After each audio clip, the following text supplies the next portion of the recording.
Welcome back, hackers. This is Mux, aka Zoid, and in this video I'm going to be showing you 10 top tips on getting started to bug bounties.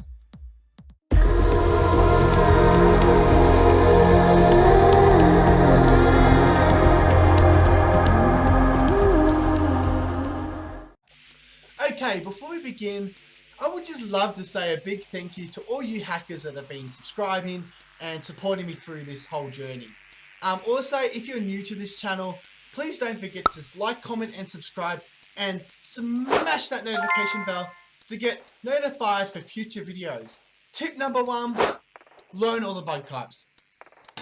Why do we need to learn all the bug types? Well, the reason for this is if you only just learn one vulnerability, say cross-site scripting, you might skip a lot of other vulnerabilities in that same request. So you might have cross-site scripting vulnerability. You go, oh, boom, I can reflect the payload into the response, execute JavaScript. Whoopie-doo. I don't actually think that's a good way to look at bug bounties, bro. You need to learn all the vulnerability types. If you don't learn all the vulnerability types, you're going to skip a lot of vulnerabilities. Now, let's look at an example at a cross-site scripting vulnerability, okay? You might have one cross-site scripting vulnerability request in that website, but you might have cores as well. You could chain those two bugs and get an account takeover and get almost triple the bounty. So learn all the vulnerability types, and that is due to looking at, say, for instance, let's skip that, Portswigger. You can learn all the vulnerability types through Portswigger and learn a lot about different vulnerabilities. They have an academy where you can learn cross-site scripting, server-side request forgery, IDORs, and many other things. Other vulnerabilities. Also use Pentesters Lab. Pentesters Lab is really good. It has some free exercises, and you can also, look at looking at getting the Pro, which is only a small amount of, I think, $20 a month. Actually, yeah, $20 a month. And they are really good at keeping up to date to new vulnerabilities. Also, have a look at Hack the Box. Hack the Box is really good for doing CTFs. They're really, really good for learning CTFs and practicing different vulnerabilities. Actually, CTFs aren't that practical. I don't give the about CTFs, but they are pretty good at, figuring out, I think it's good for thinking like a hacker, getting the thought process down. Now, tip number 2 is learn by doing. Don't just sit back, read books, and expect to know it all. If you expect to know it all by reading books, well, that's not true. I don't think that's a good idea, because I like to learn by doing. I'm a hands-on person, and that's the thing I reckon you should do too. You should be basically signing up to HackerOne, BugCrowd, and just dive straight into a program and get started straight away. That is the best way to learn, because if you're actually going to learn by just reading a book and go, okay, I get what server-side request forgery is, I think I know it. Well, no, you're wrong there, man. You need to actually go on the website and practice that vulnerability, say cross-site scripting, and learn that, and find that everywhere on the website. In other videos, I teach you how to do Recon techniques and learn how to find these vulnerabilities and exploit them. But yeah, learn by doing is the main thing. Tip number 3. Tip number 3 is do your research. If you don't do your research, you're not going to learn the latest vulnerabilities and latest CVEs out there. Twitter is a very good platform to learn all this, and that's what we're going to be talking about next, is sign up to Twitter. Sign up to Twitter, and you will find, you'll be quite amazed how many hackers are out there learning all, basically collaborating and being part of the community and releasing tools, and also publishing and tweeting about their latest finds.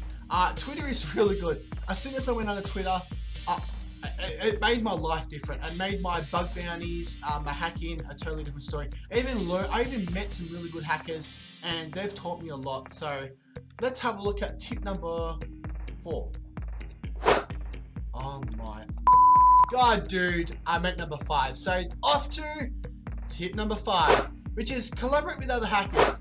You want to collaborate with other hackers because that's going to be how you learn from other people's perspectives. Collaborate with other hackers is very important. I collaborate on a daily basis, because if you collabor, you're going to learn things that you have never discovered before. Also, you can share bounties and all sorts of stuff. Collaboration is key, they say, but you know, don't annoy the hackers. Don't be asking them stuff that they're not going to answer the question to. Have breaks. Having breaks is very important because you will get burnt out. I've experienced this. Everyone's experienced this. Bug bounties can be exhausting, especially when you have imposter syndrome, where you think, why are all these hackers finding stuff? Why aren't I? Well, that's because you're burnt out and you're thinking too much of what they're doing, not of yourself. You need to think of it as a hobby. If you can't find nothing, hey, have a break. Go out for a drink or something.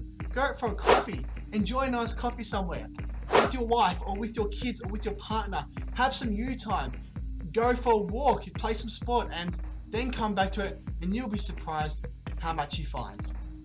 Alrighty, so off to tip number 7, which is don't rely on bug bounties as a source of income. The reason for this is you're not going to have a proper wage, a proper salary, and you're not going to get paid enough. These hackers that are spending full-time bug bounties are getting paid a bit, but that's still not a proper wage, still not a proper salary. Think of it as a hobby and just a bit of fun. Don't rely on bug bounties as a source of income, just a bit of fun, bit of extra cash. Now, there's been hackers that quit their daily job just for bug bounties, and you're just doing yourself a bad favor there, man. You're gonna your life. Just think, you're not getting lots of money. You need to be able to have a job and do bug bounties as a bit of fun. Get a job, dude. Don't just do bug bounties. You're not going to make lots of money. Put it that way. Okay, so tip number 8, which is join Discord groups. Discord groups is a really good way to learn of other hackers. There is so many Discord groups, like let's have a look at some. For instance, there is AMAS. AMAS is a very good Discord group to learn all about AMAS. AMAS is a really good like subdomain enumeration tool. Even I'm in there too. Look at that. Also, Dead Pixel Sec. Sorry if I said that wrong. Dead Pixel Sec is really good. I even, in fact, met a nice hacker off there. Then I might be getting a job off.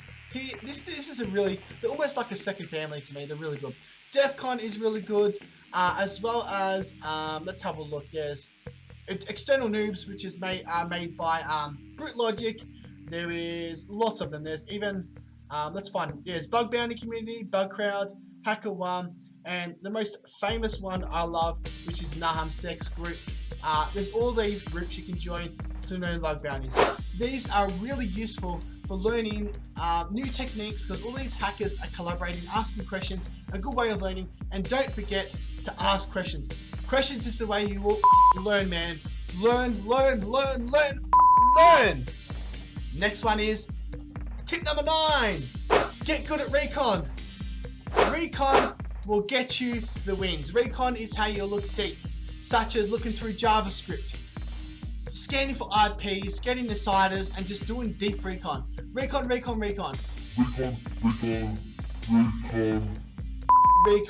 That's how you'll learn. Off to tip number 10, the final one. This is involved in actually learning when you first enter a program, what do you want to do? Begin at the start. You want to begin at the start, and you want to start from scratch. You want to pretend no one's even hacked on that program. You want to basically be there, like enter the program like you're the first. Like test out the core functionality, test out the file uploads, test out the fields, the email fields, everything. Just test out all the core functionality. Then you look deep. Then you might look through JavaScript, do some scanning of IPs, look for a second context path traversal, look for cross-site community idols, all that sort of stuff. So, I'm about done. That's all the tips I have for you guys. But this is a really good way to learn bug bounties. Watch these videos and watch others on YouTube. And again, don't forget to like, comment, and subscribe, and click on the notification bell. I need the support. I love the support. You guys are legends, and peace out. I'll catch you later. Bye-bye.